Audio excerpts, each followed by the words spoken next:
Hello, this is Mrs. Nelson, and today I'm going to start teaching you how to create worksheets on Google Forms so that this fall you'll be able to assist me. You're going to start out by going to your waffle icon here, and once you get to your waffle icon, click on Google Drive. I have this automatically set up on my computer. You see over here it says shnelson@eaglecom.net that you will be working with my computer and my information. So here, going to My Drive, and then New, and you're going down to Know More, where you'll find Google Forms.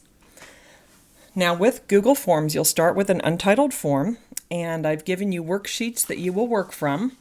So in this case, the worksheet has to do with the human sexuality part of the health class text, and we will come here and write human sexuality, and go ahead and call it form and make the word form in lowercase letters. Now, when we start here, because so many students will be taking this class, it's very important that we start our very first one with just simply name. And once we get that, we don't want it to be a multiple choice. It's going to be a text answer. So the students will answer their answer in this answer box.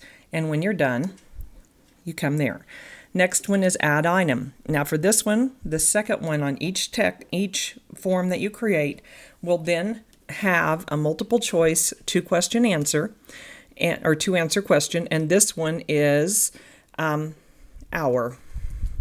So what hour will they be taking that? Does say multiple choice here. You come here and you have two choices, 5th hour, and then going down with the cursor, you will create then the second one to be 8th hour, because those are the 2 hours that I am set up to have health class. So you see here name on the form and hour.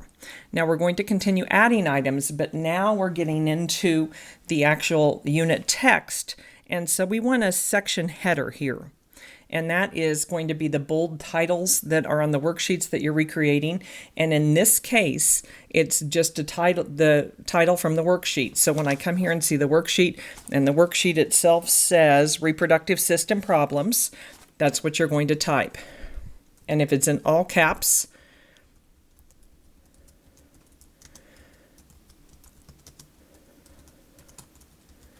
I want you to also make it in all caps, and done. So that's it. That in itself is not a question. That's the paragraph information, or paragraphs, where they will find the answer. The next one will then be a multiple choice. And reading from the questions you have here, it states, let me get my cap locks off. Which one of the following is a sexually transmitted disease? Question mark. And then, after STD, we probably want to then add STD, because that is the acronym that I use in class for that on a regular basis. So coming down here, I do want multiple choice, and the answers: influenza, just exact same from the worksheets. On the worksheet on B, it says TB.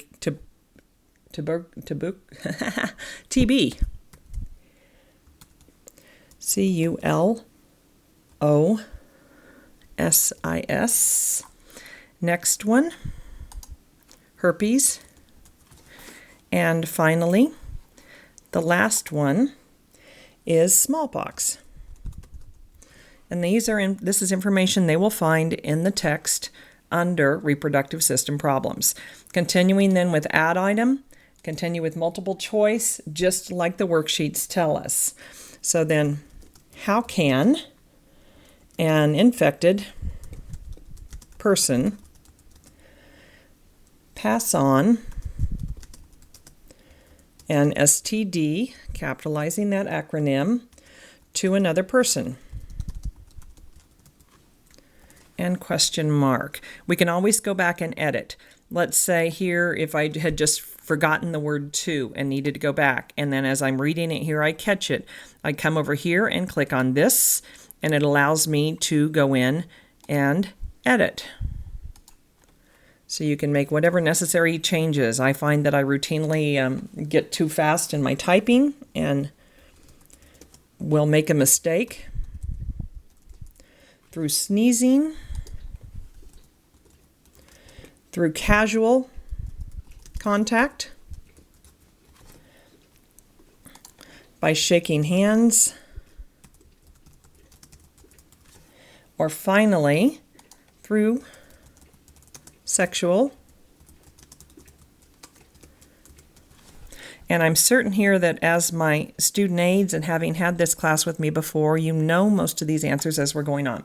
Now, as we continue with this, when we get to the stage where there's a new header and we need to create a new section header, we come here with section header again, go back here, and we could put TILIZATION to embryo, and hit done, and then we're ready again to add more multiple choice questions. Now for the worksheets we're going to do here, we're going to create only multiple choice and continue until done. Later I will teach you how then to use about a third of my questions here and create questions that the students will have to use complete sentence answers for. But for the beginning reading of each unit, we're going to want to just use multiple choice questions to let the students get an idea of what we're talking about before we get more in depth into the unit. Thank you.